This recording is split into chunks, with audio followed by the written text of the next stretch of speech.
नमस्कार दोस्तों, इस वीडियो में हम अध्ययन करेंगे कक्षा 10वीं पुस्तक क्षितिज भाग 2 और इसका पाठ सूर्यकांत त्रिपाठी निराला इनकी कविता उत्साह।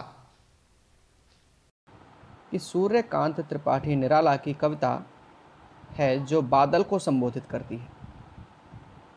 बादल निराला का प्रिय विषय है। कविता में बादल एक तरफ पीड़ित प्यासे जन की आकांक्षा को पूरा करने वाला है, तो दूसरी तरफ वही बादल नई कल्पना और नए अंकुर के लिए विप्लव और क्रांति चेतना की ओर भी संकेत करता है। कवि निराला जीवन को व्यापक और समग्र दृष्टि से देखते हैं। सामाजिक क्रांति या बदलाव में साहित्य की भूमिका महत्वपूर्ण होती है। इस कविता के माध्यम से इस बात को समझा जा सकता है।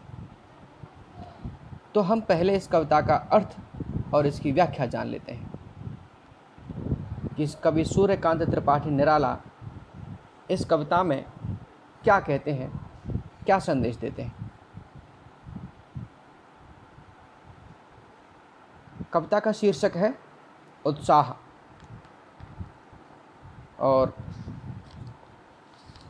उत्साह शीर्षक इसलिए रखा गया है क्योंकि इस कविता में बादलों के माध्यम से कवि लोगों में एक संचार की भावना भरना चाहता है।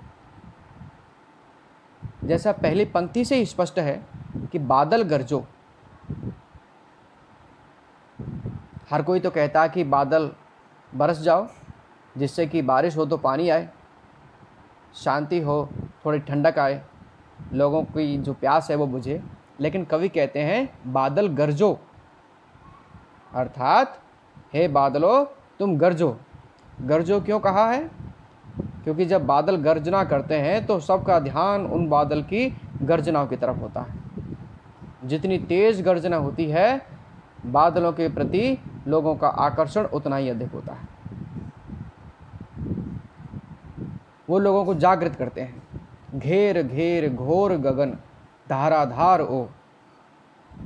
घेर घेर घोर गगन, घेर घेर घोर माने भयानक, गगन माने आकाश। पूरे आकाश को भयानक तरीके से घेर लेते हैं। कौन घेर लेते हैं? बादल।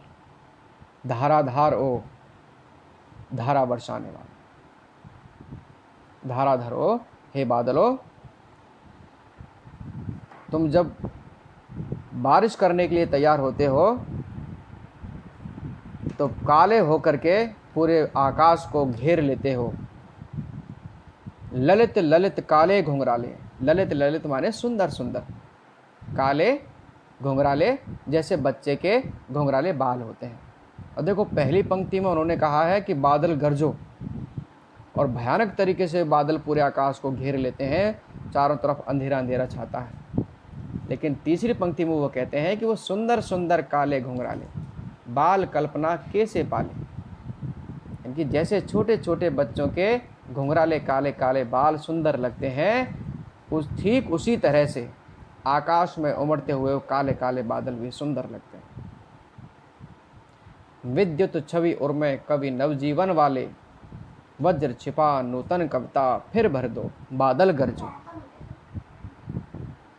वे कहते हैं कि विद्युत छवि उर्मे कवि नवजीवन वाले। विद्युत छवि, विद्युत की तरह ऊर्जा, शोभा, छवि हृदय में, नवजीवन वाले नए जीवन की। कवि लोगों के यानी जो युवा हैं उनके हृदय में नया जीवन भर देना चाहते हैं। ठीक उसी तरह का जिस तरह से काले बादलों के बीच में बिजली चमचमाती है। वज्र छिपा नूतन कविता फिर भर दो। कठोरता को अपने हृदय में छिपाकर और इस कविता को नूतन रंग से अर्थात नए भावों से और विचारों से फिर से भर दो। बादल गरजो, हे बादलों तुम गर्जना करो। विकल विकल उन्मन थे उन्मन। विकल विकल व्याकुल, उन्मन माने बेचैन, विश्व के निदाघ के शकल जन। निदाघ माने ताप। पूरे संसार के, पूरी दुनिया के लोग, सभी लोग गर्मी की वजह से व्याकुल थे, बेचैन थे। आए अज्ञात दिशा से अनंत के घन, तप्त धरा जल से फिर शीतल कर दो बादल गरजो। आए अज्ञात दिशा से अनंत के घन, किसी अज्ञात दिशा से अनगिनत अर्थात कभी अंत न होने वाले बादल घिर आए हैं। हे बादलों, तप्त धरा, इस तपती हुई धरा को, धरती को जल से फिर शीतल कर दो। बारिश करके, जल वर्षा करके फिर से इसे ठंडक पहुंचा दो, इसे शीतल कर दो। बादल गरजो, हे बादलों तुम गर्जना करो। अब देखो कवि यहाँ दोनों ही बातें कहता है, बारिश करके धरती को, तपती हुई धरती को शीतल करने के लिए भी कहता है और गर्जना करने के लिए भी कहता है। क्योंकि केवल गर्जना ही गर्जना हो तो वो भी किसी काम की नहीं है। जब तक बारिश नहीं होगी तब तक गर्जना का कोई फ़ायदा नहीं है। इसलिए कवि कहते हैं कि गर्जना भी करो और बारिश भी करो, तब कहीं जाकर के चेतना फैलेगी। तो कवि क्या कहना चाहता है कविता के माध्यम से? वो लोगों में, वो युवाओं में एक नया संदेश भर देना चाहता है। उस समय की कविताओं में एक नई छवि भरना चाहता है, एक नई चेतना भरना चाहता है, जिससे कि युवा जागृत हो। आइए अब आते हैं इस वर्कशीट पर आधारित प्रश्नों पर।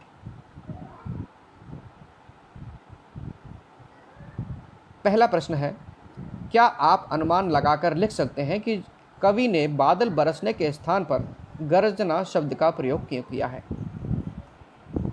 बरसना शब्द के स्थान पर गरजना शब्द का प्रयोग क्यों किया है? मैंने व्याख्या करते समय आपको बताया था कि बरसना केवल शांति का प्रतीक होता है, शीतलता का प्रतीक होता है। गरजना उत्साह का और विद्रोह का प्रतीक होता है, क्रांति का प्रतीक होता है। बारिश लोगों का ध्यान इतना आकर्षित नहीं करती जितना कि गर्जना करती है। जब तेज गर्जना होती है तो लोगों के मन में डर बैठ जाता है, लोग बादलों से भयभीत होने लगते हैं।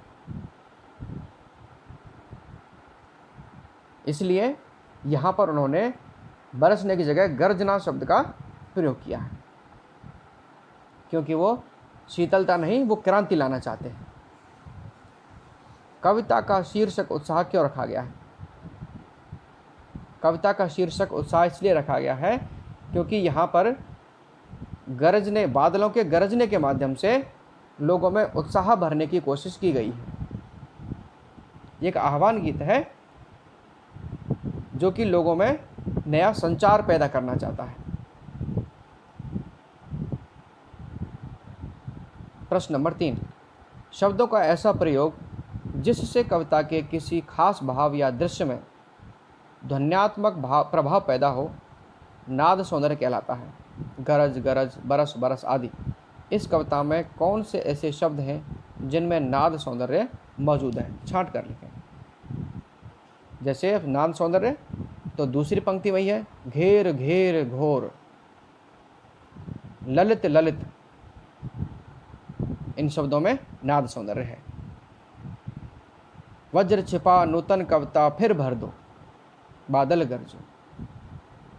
देखो वहाँ तो एक शब्द 2 बार आया है ध्वन्यात्मकता के लिए, लेकिन यहाँ जब कविता की पंक्ति का अंतिम शब्द और उसकी जो लय है वो एक सी मिलती है, तब वहाँ भी ध्वन्यात्मकता होती है। ऐसे ही विकल विकल, उन्मन थे उन्मन, इनमें भी ध्वन्यात्मकता है। शीतल कर दो बादल गरजो, ये शब्द भी ध्वन्यात्मकता के हैं। अब है शब्द संपदा यानी कि शब्दार्थ। धाराधार माने बादल, उन्मन माने कहीं मन ना टिकने की स्थिति, अनमनापन, बेचैन। निदाग, निदाग माने गर्मी। सकल, सकल माने सब, सारे। आभा, आभा माने चमक। वज्र, वज्र माने होता है कठोर, भीषण। अट, अट माने सम। पाठ, पाठ, पाठ, पाठ माने होता है जगह जगह। शोभाश्री, शोभाश्री माने सौंदर्य से भरपूर। पट, पट माने समाना। ये जो अंत के जो 4-5 शब्दार्थ हैं, ये दूसरी कविता जो इनकी है अट नहीं रही है उस कविता से हैं। तो शब्दार्थ याद करना बहुत ज़रूरी है।